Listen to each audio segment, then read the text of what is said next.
The fugitive David was on the run from King Saul. Later, David thought to himself, one of these days I will be killed by the hand of Saul.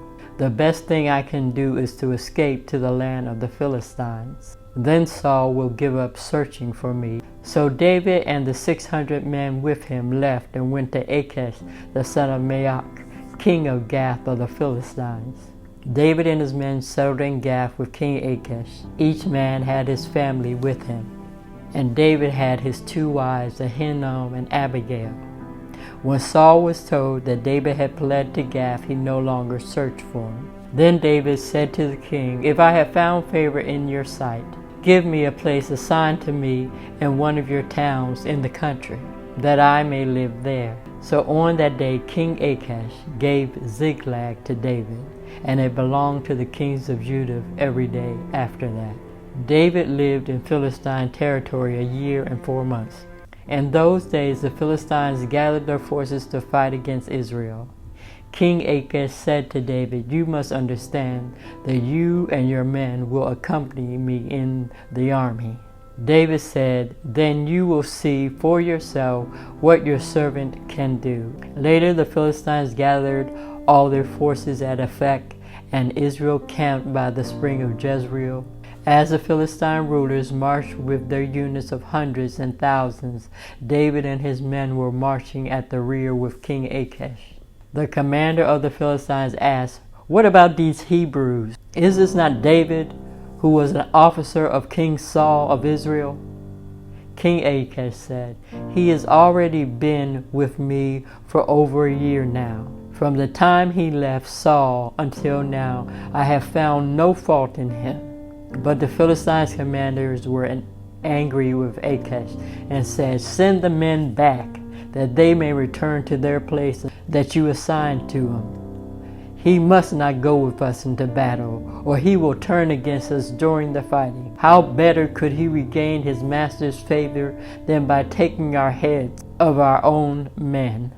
So Achish called David and said to him, "As surely as the Lord lives, you have been reliable, and I would be pleased to have you serve with me in the army. From the day you came to me until today, I have found no fault in you, but the rulers don't approve of you. Now turn back and go in peace. Do nothing to displease the Philistine rulers." "But what have I done?" asked David. "What have you found against your servant from the day I came to you until now? Why can't I go and fight against your enemies for my lord the king?" King Achish answered, "I know that you have been as pleasing in my eyes as an angel of God. Nonetheless, the Philistine commanders have said he must not go up with us into battle. Now get up early along with your men who have come with you, and leave in the morning as soon as it is light." So David and his men got up early in the morning and went back to the land of the Philistines. Now David and his men reached Ziklag on the 3rd day. While they were gone, the Amalekites had raided the Negev and Ziklag. They burned Ziklag and had taken captive the women and everyone else in it, both young and old. When David and his men reached the town, they found it destroyed by fire, and their wives and their sons and their daughters taken captive. So David and his men wept aloud until they had no more tears left to weep. David's 2 wives had been captured, Ahinoam and Abigail. David was greatly distressed because the men were talking about stoning him. Each man was bitter in spirit because of his sons and his daughters. Then David said to Abiathar the priest, "Bring me the ephod." Abiathar brought the ephod to David, and David inquired of the Lord, "Shall I pursue the raiding party? Will I overtake them?" The Lord said, "Pursue them. You will certainly overtake them and succeed in the rescue." So David and the 600 men with him came to the Bezor valley. But 200 of the men were too tired to continue, so they stayed in the valley. But David and the other 400 continued the pursuit. Then they found an Egyptian in a field and brought him to David. They gave him water to drink and food to eat, for he had not eaten any food or drunk any water in 3 days or 3 nights. David said to him, "Who do you belong to? Where do you come from?" The Egyptian man said, I am a slave of an Amalekite. My master abandoned me when I became ill 3 days ago. We raided the Negev and the Kerethites, some territory belonging to Judah, and the Negev of Caleb. And we burned Ziklag. David asked him, "Can you lead me down to the raiding party?" The Egyptian man said, "Swear to me before the Lord that you will not kill me or hand me over to my master, and I will take you down to them." So David agreed. So he led David down, and the Amalekites were scattered over the countryside, eating and drinking and reveling, and because of the great amount of plunder they had taken from the land of the Philistines and from Judah.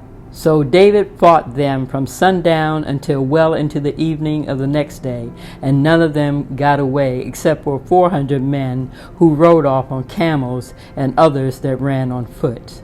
David recovered everything the Amalekites had taken, including his 2 wives. Nothing was missing, young or old, boy or girl, plunder, or anything else they had taken. David brought everything back. He took all the flocks and the herds, and his men drove some of the herds ahead of the other livestock, saying, "This is David's plunder." Then David came to the 200 men who had been too exhausted to follow him and who they had left behind at the Bezar Valley. The men had recovered, and they came out to meet David and the army coming toward them. As David and the men approached, he said to them, "How are you?" But all the evil men and the troublemakers among David's followers said, "Because they did not go out with us, they will not share in our plunder. However, each man may take his wife and his children and go."